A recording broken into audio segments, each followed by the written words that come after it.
Let me ask you a question. Have you ever wondered why after divorce you just don't quite feel like yourself?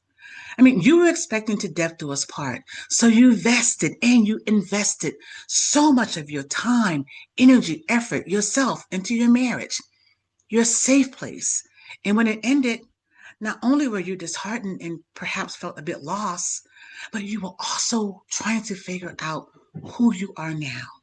Well, I know exactly how you feel, and I call it identity disruption after divorce. Hi, I'm Dr. Arlayn Castle, and for years I worked with driven professionals navigating one of life's most significant disruptions, divorce. And although every story is different, they all have something in common. They're trying to rediscover who they are and reconnect with their value.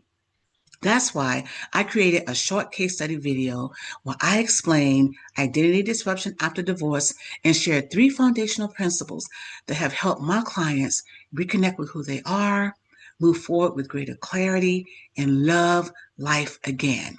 So if you're ready to reconnect with who you are and love life again, click the button below for immediate access. I look forward to seeing you there.